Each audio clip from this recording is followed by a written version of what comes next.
Good afternoon and welcome to NASA's Johnson Space Center. I'm NASA Press Secretary Jackie McGinnis, and what a historic and exciting day it is. Earlier this morning, NASA's Orion spacecraft splashed down in the Pacific Ocean off the coast of Baja, California at 9:40 a.m. Pacific time. After traveling more than 1.4 million miles on a path around the moon and returning safely to Earth. The record-breaking mission completes the Artemis I flight test, a 25-and-a-half-day mission that tested Orion in the harsh environment of deep space before putting astronauts on board. Today, to give you an update, we have Bill Nelson, NASA Administrator, Vanessa Weish, Director of the Johnson Space Center, Janet Petro, Director of Kennedy Space Center, joining us remotely, Jim Free, the Associate Administrator of the Exploration System Development Mission Directorate, Mike Serafin, the Artemis Mission Manager, Howard Hugh, the Orion Program Manager, Emily Nelson, Chief Flight Director here at Johnson, and Melissa Jones, Recovery Director at Kennedy, who's joining us remotely from the recovery ship. We'll be taking questions from those in the room and over the phone. As a reminder, you can press 1 to get into the queue. But first, I'd like to hand it over to our participants to say a few words. Administrator? Thanks, Jackie. This has been an extraordinarily successful mission, so much so that these folks will tell you about all the additional tests that they were able to run. What is the significance of this after a half century that we were last on the moon? There we did the impossible, making it possible. Now we are doing that again, but for a different purpose. Because this time we go back to the moon to learn to live, to work, to invent, to create, in order to go on out into the cosmos to further explore. The plan is to get ready to go with humans to Mars late in the decade of the 2030s, and then even further beyond. And we know from what we are finding from the James Webb Space Telescope that it is a very, very large universe out there to be understood and explored. And so this is a great day, not only for America, but it's a great day for all of our international partners. That's a difference from 50 years ago. 50 years ago, we went as a country, as a government. Today, we go with not only international partners, but also commercial partners. And so it is the beginning of the new beginning, and that is to explore the heavens. Thanks, Jackie. Thank you. And now Vanessa Weish. Well, thank you. You know, Administrator Nelson, I completely agree with you. This mission was just, flawless. Just cannot thank our teams enough. You know, our teams here at Johnson Space Center, along with our other sister centers across NASA and NASA headquarters, it took all of us to make this mission possible. Here at NASA's Johnson Space Center, I'm just so very proud and thankful of our flight control team that did a wonderful job making sure that this vehicle was able to do all of the maneuvers, to go outbound, to do its flyby, to go further away than any other human-rated spacecraft, and then to come back. That takes a lot of different people to make that happen.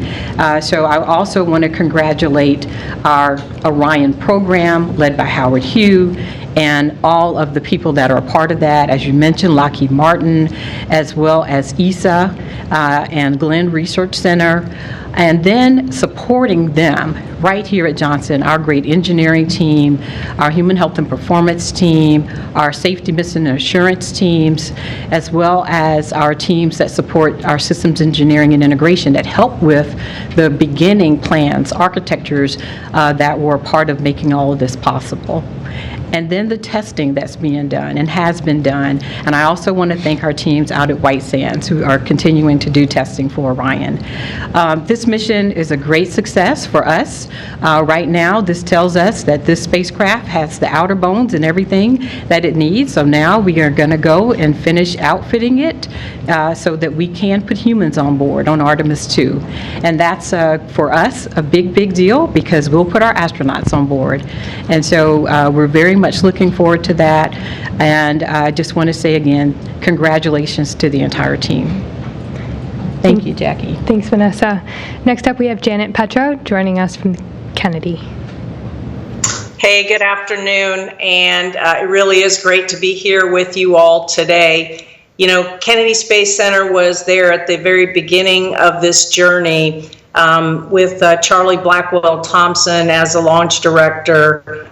And here we are at the end of the mission. I think you're going to hear from Melissa Jones, who is the recovery team lead from the Exploration Ground Systems here at KSC as well. You know, and that launch campaign was not easy. There were a lot of setbacks, but the collective team really relentlessly pursued getting that launch off. And the entire Space Coast was lit up as SLS and Orion took off. And we watched in awe, and then we followed the vehicle as it made its journey around the moon. And we held our breath all morning long as Orion went through its deorbit and splashdown paces. It really was surreal. We all talked about it being a test mission, but I think this vehicle and the performance really exceeded all our expectations.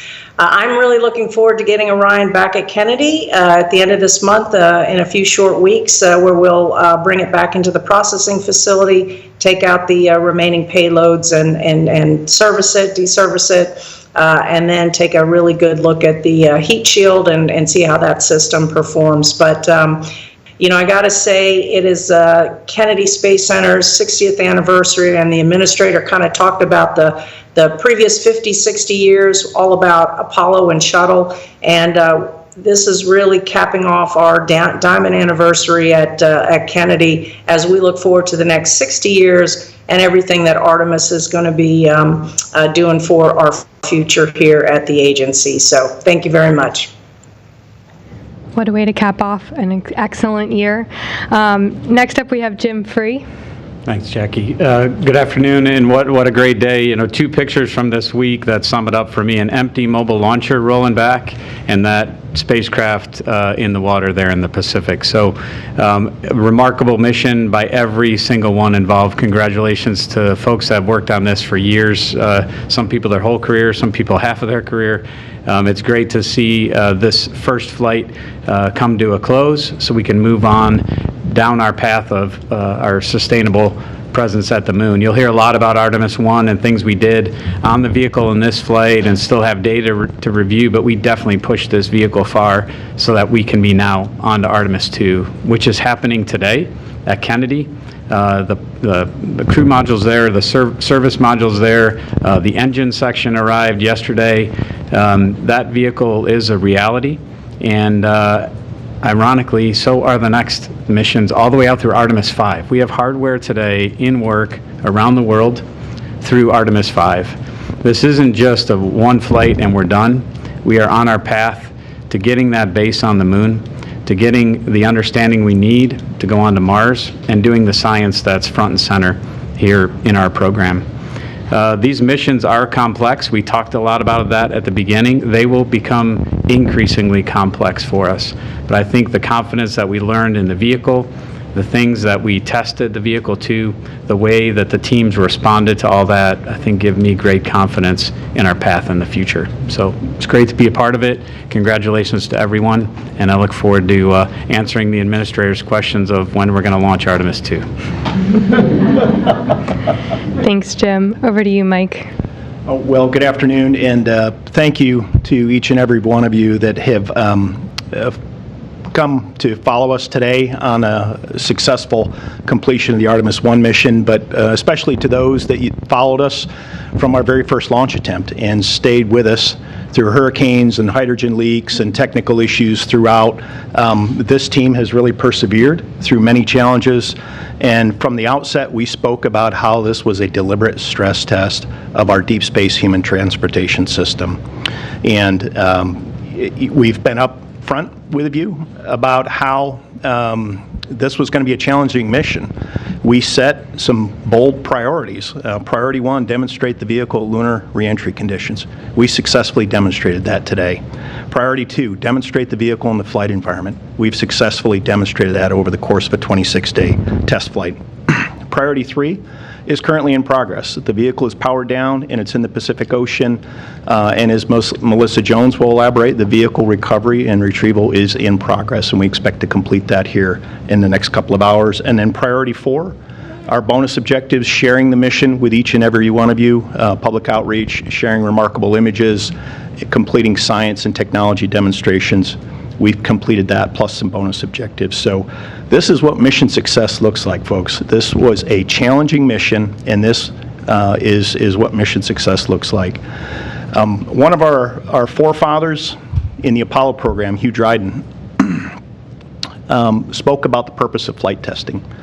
And he said it was to separate the real from the imagined and the known from the unknown. And I don't think any one of us could have imagined the mission this successful, but we had a very successful flight test. We now have a foundational deep space transportation system, and while we haven't looked at all the data that we've acquired, we will do that over the coming days and weeks and fully understand and appreciate the margins that are there. I'll just say in closure, we're sharing a historic day with the Apollo 17 mission, and Gene Cernan left a plaque on the surface of the moon, and I'll paraphrase it here. May the spirit and the peace in which we executed this mission continue forward for all mankind. This mission was a peaceful mission using partnerships from across industry with our international partners, with our science partners, and we're going to grow out from here. There are more complex and more challenging missions ahead, but we've got a foundational capability here. So with that, I'll pass it back to you, Jackie. Thanks, Mike. And now over to you, Howard. Thank you, Jackie. Good afternoon, everybody. What a fantastic day for Orion and Artemis.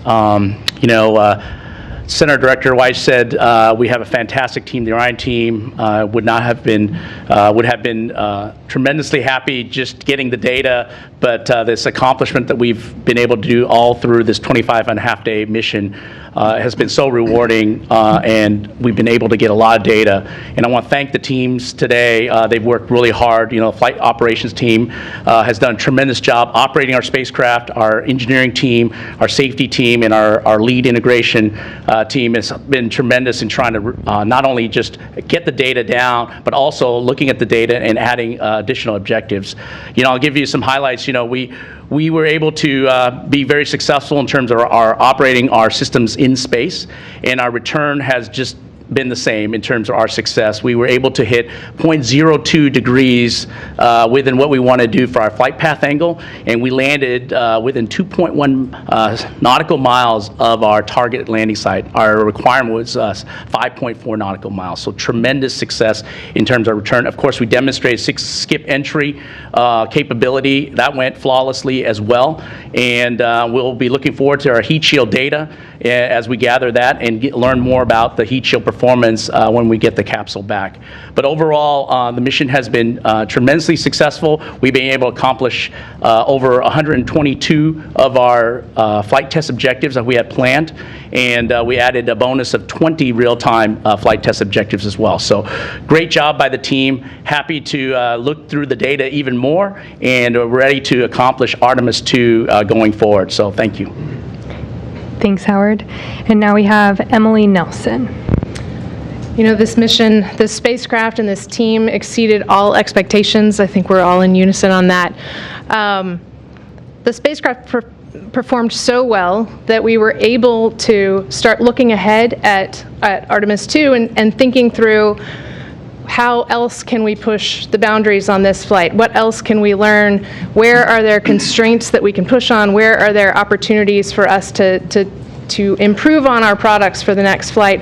And so for the last 25 and a half days, we've been every day looking ahead to the next flight to see how we can improve on where we are today so that we can fly a safe and successful mission with our astronauts next time around. The team in Mission Control will spend a number of months combing back through every experience that we've had in the last month and improving our products, figuring out what we could do better, figuring out what went well and we want to repeat. And meanwhile, in low Earth orbit, we will continue to develop the technologies that are going to make Artemis 2, 3, 4, and subs successful. We'll be installing another rollout solar array, which is the technology that we'll be using on Gateway. We'll be continuing to develop some of our more human systems inside of the space station. So our work has really just begun, and we're really looking forward to unpacking everything that we had to learn from this mission as we prepare for the next one. Thanks, Emily. And now we'll head out to the recovery ship and hear from Melissa Jones. Good afternoon from the USS Portland. It's a beautiful day to be on a ship. The Orion continues to perform nominally even post-splashdown. We just completed our open water hazard assessment of thrusters and RF radiation and all were within limits. Currently we're doing some underwater imagery to get some good pictures of the heat shield before we bring it into the ship, and sea states are looking good for well deck operations at this time. So we'll continue with our open water operations. We're going to put a collar around the capsule, and the ship will approach, and we'll attach lines and bring Orion into the ship. And at this time, everything's picture perfect. Thanks, Melissa. Now we'll move into the question and answer portion of our event today. We'll open it up again to folks on the phone and here in the room. Again, press *1 to get into the queue. Our first question is from Marcia Dunn with the Associated Press. Hi, Marcia Dunn at the AP here at the Kennedy Space Center. Two timing questions. So Artemis II, we keep hearing 2024. When in the year 2024 might that happen? Can you roll in that date at all to make it quicker? And when will the crew of Artemis II be announced? Yeah, I guess I'll go ahead and take the first question. We've talked always about around 2 years between Artemis I and Artemis II. There's still a great deal of work to do on the crew module in terms of the hardware installation. I think everybody knows we're taking some of the boxes out of Artemis I, sending them back for retest, and then putting them into the Artemis II vehicle. Then the crew module and service module go together and go through a series of tests. So right now, we're still looking at that 2-year time frame from Artemis I to II. I think one thing we've always been concerned about is what do we learn from one, and are there changes we have to make? I think we've learned a lot from one. TBD if there's changes. So that's some of the work we'll be going through, and then kind of get that final assessment on a date for II. But we've always talked about 2 years between missions. I joked earlier about the administrator asking me about it. We obviously want to try and do it quicker, to your point, Marcia. And Howard and his team on the Orion side are always looking to ways to do things quicker. We're trying to roll in lessons learned from the processing of the Artemis I vehicle at Kennedy. Are there things we can shorten there or optimize? So that's all of our lessons learned path going forward in the near term. I'll turn the second question to Vanessa. Awesome. And so also, Marcia, one of the things that we've been talking about is when to assign the crew, right? And so we knew that we wanted to wait for this mission to go, make sure that it was a success. As Jim said, there's still some things that need to be learned as we get the spacecraft back to Florida, make sure that we have everything that we need to know. But our intent is, if all is still go and everything looks good, then our plan is to name the crew in early 2023. So we're looking very much forward to that. Our crews, people are anxious, we know that, and so that is our game plan. Thank you very much. That'll certainly be exciting. Next up, we have a question from Gina Sinceri with ABC News. For Emily Morgan, it's been over a decade since you've had a vehicle come down. What would it like to be in mission control for Orion splashing down this morning? Oh, gracious. Personally, I was talking with Rick LeBrode, our lead flight director, a few times during the day, and he commented several times that it just hadn't sunk in yet. It just really hadn't sunk in. So I'm going to echo that. It for sure has not sunk in yet. I would also say that coming to work every day for the last 26 days, I feel like any minute now I'm going to get used to walking in and seeing these amazing pictures on the front boards and at the front of Mission Control. This morning we were finishing up some data downloads, and so that was using up all of our bandwidth, so we didn't get pictures for a little while. And then suddenly the picture pops up, and it's the most beautiful picture I've seen of Earth as we're coming back to it. And I mean, just awe-inspiring. Like, stunning. One of us notices it and points at the screen, and everybody else just pauses for a second to just soak in.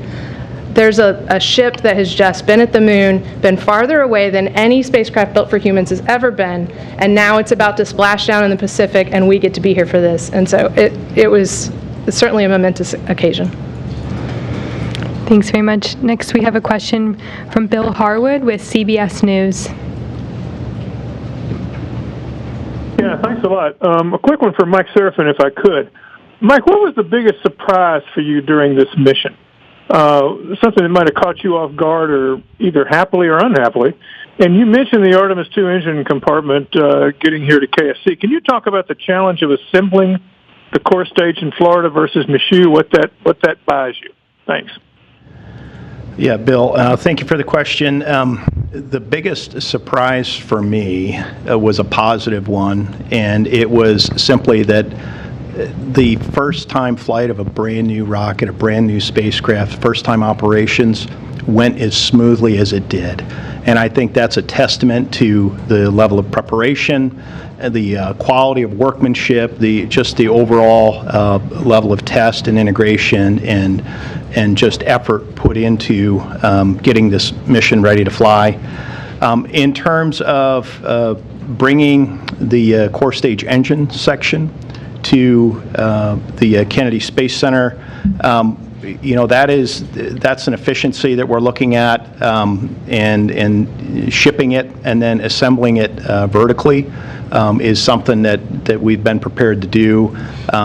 And the infrastructure at the Kennedy Space Center affords us an opportunity to do that, as opposed to a horizontal integration at Michoud Assembly Facility near New Orleans. The work at Michoud is still going to keep going on. We still need to build tanks. We still need to build the large components, and we'll ship the bulk of the core stage, minus the engine section, to the Cape, and then made it at the Cape once it gets there. It actually affords us some efficiency by splitting the workforce rather than having competing workforce on the or competing work instruction priorities on the shop floor at Michoud. So I think it's a good thing, and it again is something that we've learned how to integrate one of the more complex systems on the core stage. I don't know, Jim, you've been in some of those conversations as well, and if you have anything to add on the core stage. At Michoud, we have to construct a clean tent around the engine section when we do a lot of the installations or take things off to test. So at Kennedy, we actually, and so you take that up and down, it adds time. At Kennedy, we don't have to do that. We'll process in the space station processing facility. So we're hopeful that the engine section, which is incredibly complex, will improve in its schedule time. And then the work Mike mentioned about workforce, we're starting to ramp up the exploration upper stage work at Michoud also. So we have a lot of work for those folks to do on stuff out through Artemis IV, and we're already starting weld confidence articles and structural articles on the exploration upper stage. So it helps us with efficiency and hopefully getting to that one-year cadence as fast as we can. Thank you both. Next up in the room, we have a question from Eric Berger with Ars Technica. Hi, thanks very much, and congratulations on such an impressive flight. I mean, it really was pretty awesome to watch, I think. The first question is for maybe Howard or Mike. On the coming back today, it looked like the capsule was kind of swinging back and forth, maybe doing some roll maneuvers, and was that as planned? And then second, I guess, for the administrator, I think one of the most remarkable things about this moment is that everyone is behind Artemis. You got the White House, Congress, international allies, traditional space, commercial space, and most of the space advocacy community. I think that's pretty unique, at least since Apollo. And so I'm wondering sort of what you attribute to that universal, almost universal support for what you're trying to do at this point. Oh, I don't. Hey, Eric, thanks for the question. Yeah, we do the roll maneuvers, especially up front on reentry, give us the lift vector. So it'll give us a positive lift vector when we do the skip entry. And so it's really important. Of course, we will do some roll orientation under the chute, so we make sure we land appropriately when we splash down the water as well. If I don't know specific times you're referring to, but we certainly would do some rolls. Yeah. So I'll elaborate here a little bit, Eric. The center of gravity and the center of lift are slightly offset, and the way that you control the lift vector is you rotate one about the other, and you can control which direction the vehicle is lifting up, lifting down. So those were purposeful rolls. I'm familiar and recall seeing some of the rolls when we had a signal between the two blackouts, and that was per the plan. And the blackouts were planned. We knew that those were coming as well. Anyway, and you had the support question, sir. Eric, the answer to your question is space is the place. And you see that. You see it in the eyes of children. You see it in the interaction of our guys in the blue suits, our astronauts, when they walk into any room, whether it's young or old. You see it in the technological prowess of the free nations of the world suddenly displaying transparently everything that we are doing. You see that in a nation that has been riven with partisanship. That doesn't exist here. NASA is basically nonpartisan. R's and D's alike come together to join us. And you see that reflected not only in the leadership here, but you see that reflected in the people and the leadership around the world.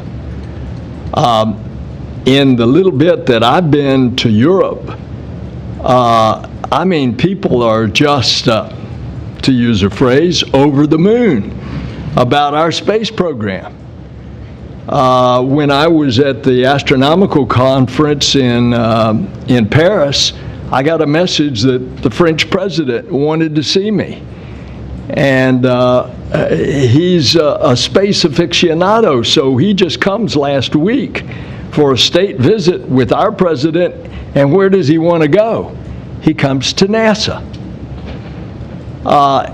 And you see this in also the sense of America accomplishing something that people get excited about. You roll all of that together and a lot more, and that's why you see the excitement in this room today and all across the country. And that's why you saw 60 years ago 1.5 billion people of the Earth watching Apollo 11. And that continues today. Thank you very much. Our next question comes from Chris Davenport with the Washington Post. Hi, good afternoon, and thank you very much. Actually, my question is a follow on that, because obviously this is a very big day for NASA, and you have a lot of enthusiasm and momentum for the Artemis program. But as we know, these successes can sometimes have a very short shelf life. I mean, we saw that with the Apollo program, so I'm wondering if you're concerned about that and how you keep the momentum going with the public and, more importantly, with Congress, especially with the fact that the Artemis II mission is not going to come for another 2 years from now. Thanks very much. Well, Chris, I'm not worried about the support from the Congress. We will have that. We, in fact, have that. And as I described in my answer to Eric, that support is enduring. I believe that you're going to see a continued talk about what's going on. When Vanessa announces who's going to be on the crew, I think that's going to be an immediate story. And the American people, just like the original 7 astronauts in the Mercury days, are going to want to know about these astronauts and how they got to where they are and what is their life like and what it's going to be like as they prepare for this mission. And I think as we continue to do other things, remember President Kennedy in his speech almost literally 60 years ago not far from here at the Rice University Stadium said, "We go to the moon and do other things, not because it is easy, but because it is hard." And that taps into something in our spirit that we as a people of free nations, want to see accomplished. And I think that's going to engender the interest that naturally we could be concerned if that interest waned. Thank you. Our next question here in the room. Thank you, Mark Carreau with Aviation Week and Space Technology. If I heard correctly, it sounds like the capsule will go overland to Kennedy. I just wondered if there's a reason for that, like if it's going to stop in between, or it's just don't want to take a chance of putting it on the Super Guppy or something. I don't know. Thanks. Yeah, from our perspective, I think we looked at both going on a Guppy, flying, or going on the ground. I think there were maybe a few days, but certainly there was no stops along the way. We're going to try to get the spacecraft back as soon as possible. Certainly DOT has some rules relative to, transporting something like this across the country. But I know the ground team has worked through that already, and they've got a great plan. And we expect, like Janet said, the spacecraft to be back at KSC very soon. Thank you very much. Our next question comes from Joey Roulette with Reuters. Thanks, Jackie. I guess a question for Mike Serafin. Based on the early data you guys have already and what I guess you saw this morning, is there anything that happened from service module jettison all the way to splashdown that might have looked funny or unexpected that would maybe warrant a closer look? And also, what was the splashdown speed of Orion just before it hit water? And then I also just had one other question for Bill Nelson. You mentioned that the plan is to take humans to Mars by the end of the 2030s. Has NASA done any actual planning or assessments recently on that date for going to Mars? Thanks. Okay, Joey, thank you for the questions. In terms of unexpected items during reentry, I am not tracking any issues associated with the crew and service module separation, the reorientation of the spacecraft into the entry interface attitude to get aerodynamic capture, the entire skip profile. We did have 2 long blackouts. As I recall, they reach about 6 minutes in duration. We're going to have to look at the post-mission data recorders after we get the capsule back to shore to see if there was anything associated with it. But clearly, the vehicle flew the skip reentry just fine. The entry guidance system was spot on, as Howard indicated earlier, relative to the targeted landing site. We came down within eyesight of the recovery ship, and the vehicle was clean post splashdown. All of the uprighting bags that protect in the event that the capsule flips over and needs to be automatically uprighted. All 5 of the bags inflated, and the vehicle was powered down successfully without any thruster leaks or hazards or anything along those lines. The team did leave as part of one of our flight test objectives, leave the vehicle powered for 2 hours post splashdown together thermal soakback data as we came through the Earth's atmosphere of the vehicle, saw temperatures outside of it at nearing 5,000 degrees Fahrenheit. That soaks back into the vehicle structure.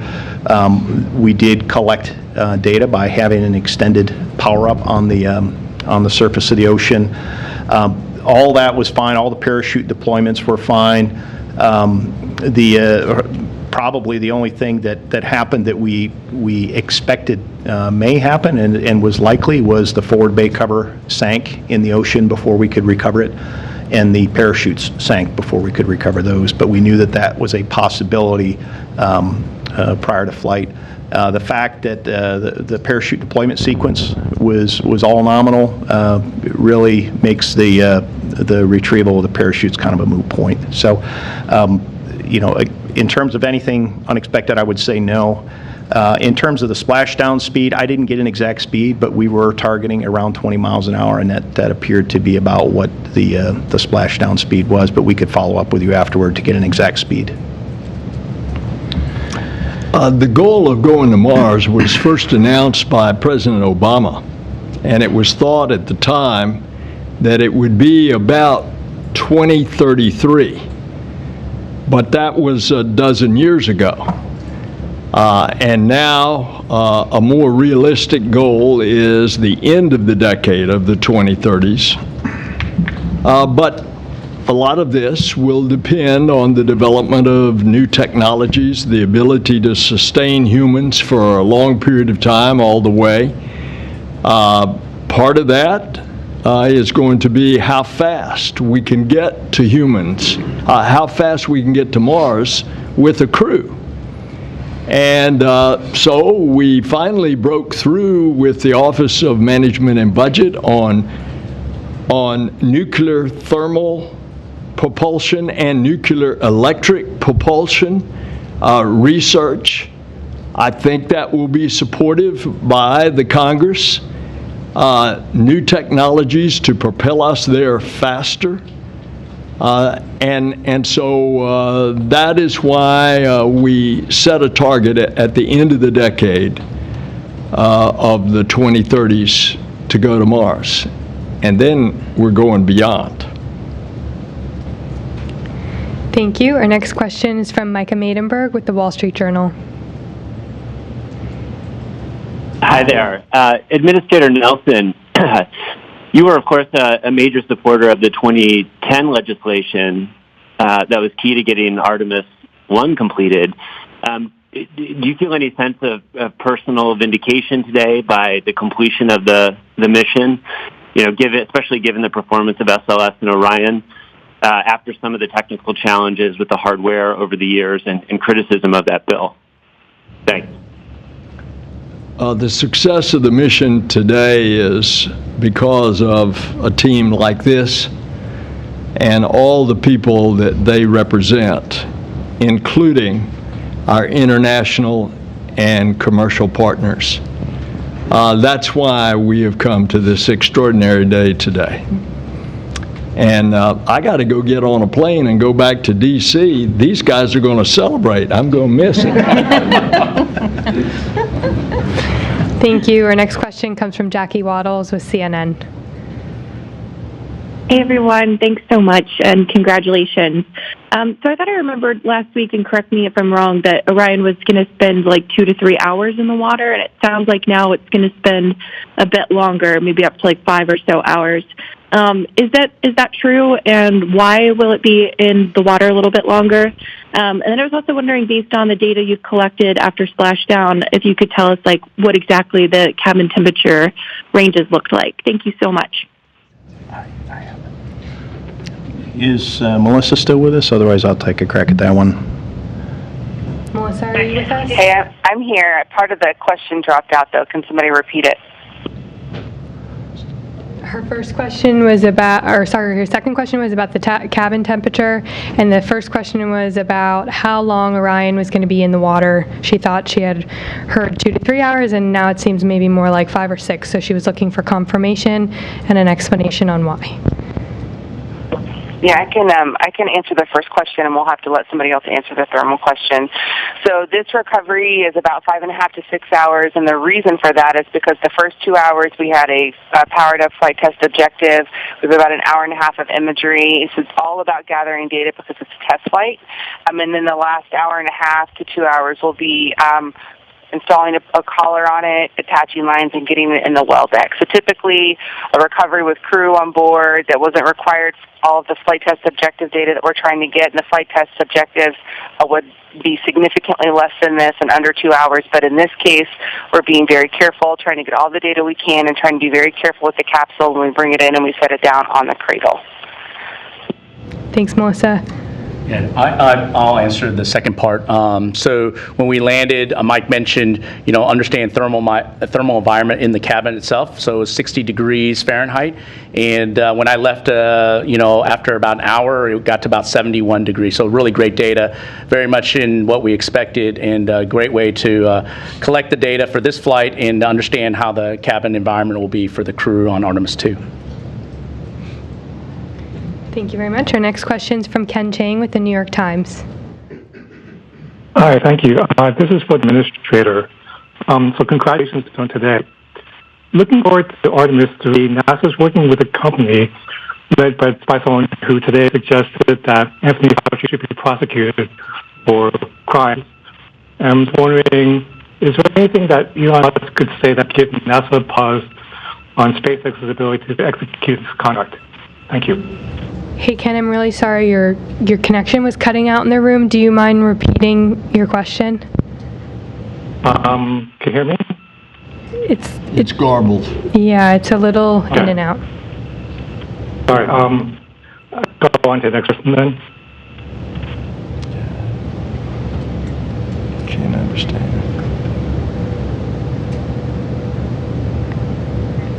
Okay, we lost him, so we're going to move on to the next question, which comes from Jeff Faust with Space News. Good afternoon. A question for Mike Serafin or Howard Hugh. I know you're still looking at the data, but from the first look at the data, how well did the thermal protection system on Orion perform compared to the models you had before the flight? You can start, Howard, if you want, or I can. Well, I would say that it accomplishes job returning the spacecraft to the water. Again, I think this is very important for us to collect the data. Divers are in right now getting some visuals of the heat shield, and looked like the back shells were doing pretty well as well for the TPS system or thermal protection system. So I think overall we're happy with the global performance, but we're going to look at the data very carefully. We've collected a lot of imagery and other data on its way down, and when we get the capsule back, it'll be really important from an inspection perspective in terms of its overall detailed performance, but I would say very happy with what we've seen so far on the heat shield. Yeah, and Jeff, I would agree with that. It's a little early to say because, again, the peak heating period was coincident with the blackout, and we need to go look at the flight data recorders and see what the flight recorders told us or will tell us after we get that off the vehicle. But just a first blush look at the vehicle, obviously it survived the skip reentry, and there was some charring on the outside of the vehicle on the silicon oxide tape. We expected all that. We saw some hazing on the windows. We expected all that. So initial indications are very favorable, but there's more ahead of us in terms of exactly understanding what the reentry flight test told us. Thank you. Our next question is from David Curley with the Discovery Channel. Thank you, Jackie. I think this is either for Free or for Serafin. I know there's a lot of data to digest at this point, but are there one or two or three things that you can tell us that you'd like to change from Artemis I to Artemis II? I'll just talk about the one part, Mike, and you're happy to add whatever you like. I think I mentioned one earlier about our processing flow. I think there's things we can continue to work on of everything we're doing on the front end to improve our timeline of getting the vehicles stacked out to the pad, do some of the unique Artemis II tests we're going to have to do. I'd point that out from a That's stuff we have under our control right now, right? We don't need the data back from the vehicle to change that. We do have a structured lessons learned process that we'll go through that'll gather all this information and factor into the Artemis II schedule. But definitely the processing for me is the highlight. Mike, I don't know if you have anything else. It's really up to Jim, but the one change that I would like to implement for Artemis II is to put astronauts on board and send them to the moon. In all seriousness, the vehicle performed better than expected, and that's the one change I would like to see. Next up, we have a question from Mike Wall with space.com.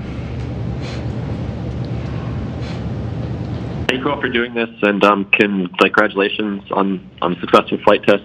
Just a quick question about the sort of road to Artemis II. We know it's going to be a couple of years. It's going to be a long road. What do you see as like the biggest challenges facing you to meet that 2024 launch date? Are there a couple items in particular, like the life support system development? Is it more like rocket production? What do you guys see as like the biggest hurdles facing you as you look forward to Artemis II? Yeah, I think Howard probably has the biggest perspective. I'll talk about the Space Launch System and the ground system also together. Probably not challenges, but getting the rocket down there and together. Obviously, the engine section is down there. The core stage will ship next year, and we'll put that together. The ground system folks have to put the crew egress system up. That will be a big part of their schedule in the coming year. So those are, I'd say, for me on those two. But Howard, from an Orion perspective, your thoughts? Yeah, thanks, Jim. We're making great progress on the crew module and the service module for Artemis II. The teams have been putting all the hardware in, and we're in the process of doing the testing actually at the integrated system level.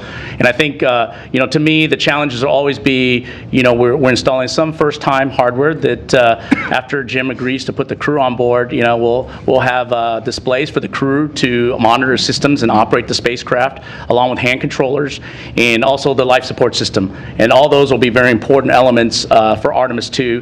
Those are still ahead of us in terms of overall integrated system testing. And of course, we have stacking of the crew module, service module, and then the fueling of the spacecraft. So all those will be ahead of us. They're things that we've done previously, and I'm sure the team will execute them as we have on Artemis I. And of course, we'll also look for lessons learned. Jim said earlier about looking for opportunities to go faster from our Artemis I flow, seeing where we can improve upon and take those improvements and get the next mission off as soon as we can. Thank you very much. Our next question is from Stephen Clark with Spaceflight Now. Thanks for taking my question. I think this is for Howard. Do you have a tally of the total number of? Do you have a tally of the total number of components from Artemis I that'll be reused? What's the exact figure, and what types of avionics boxes are they?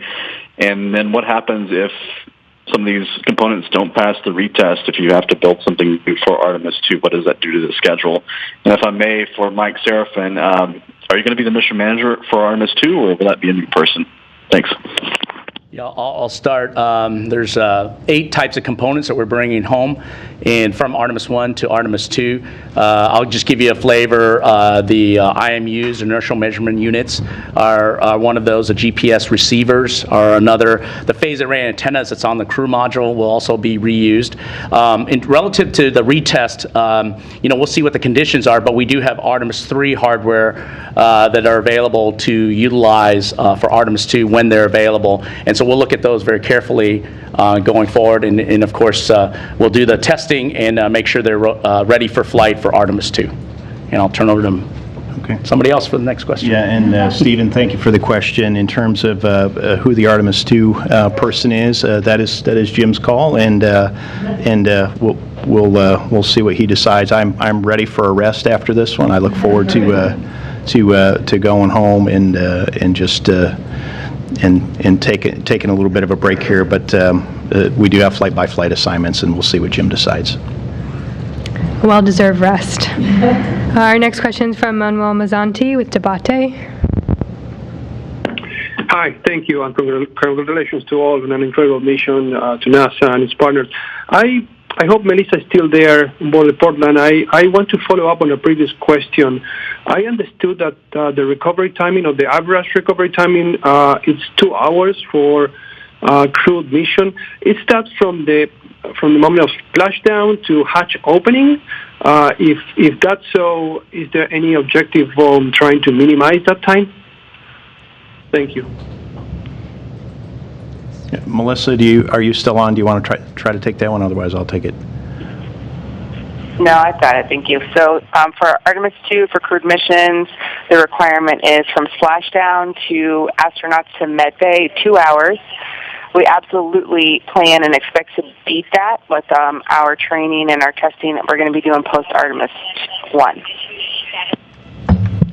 Yeah, the only thing I'll elaborate on that one is, and Melissa can correct me on this, is we have parallel recovery methods starting with crew on Artemis II. So we're preserving the option to do what they call open water extraction, which is literally open the hatch out on the water and get the crew out to a small boat and then transfer them to the recovery ship while the capsule is still in the water.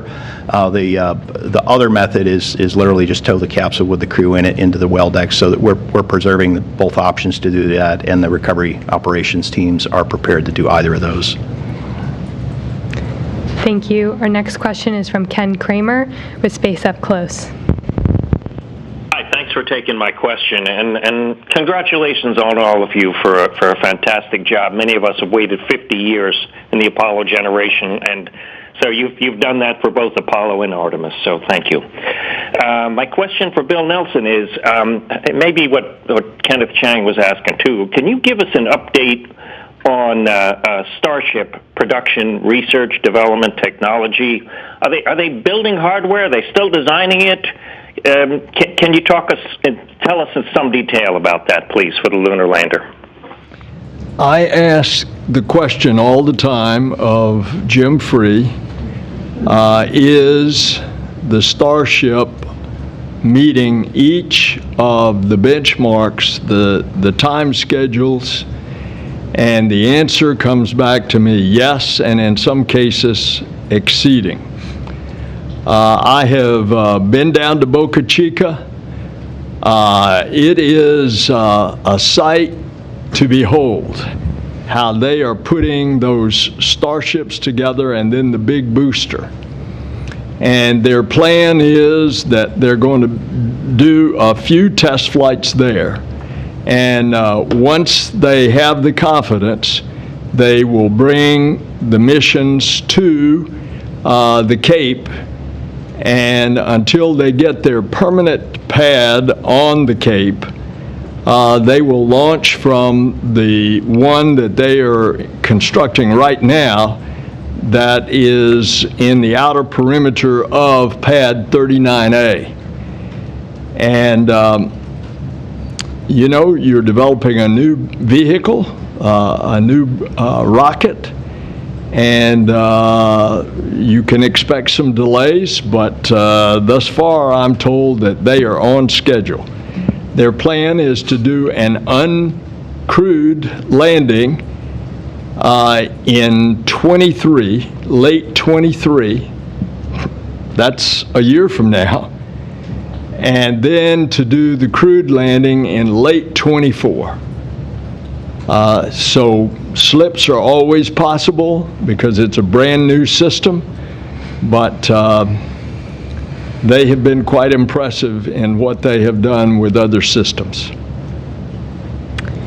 Thank you. Our next question comes from Zach Aubert with Launchpad News. Yes, Zachary Albert with TLPnetwork.com, the Launchpad News. First, congratulations on such an incredible mission, and thank you for the great live tracker and cameras. It really felt like we all went back to the moon together, which is awesome because space is better together and the views were expiring. Is there any time-sensitive instruments or equipment that are on Orion that need to be offloaded quickly? We know there's a more set timeline for crews, but anything for the cargo or science as we see during missions coming back from the ISS? And for Administrator Nelson, over the last 3 weeks, for the first time in 50 years, we could look to the moon and say we can go there. there's a new Artemis generation that's making a decision on what their future would look like. Administrator, what encouragement or inspiration would you say to this new generation on why they should consider the space industry as part of their future? Thank you. You want to mention something else here? You can do it. Yeah, Zach, thank you for the question on time-sensitive instruments and payloads. We do have a number of dosimeters on board the spacecraft, both active and passive.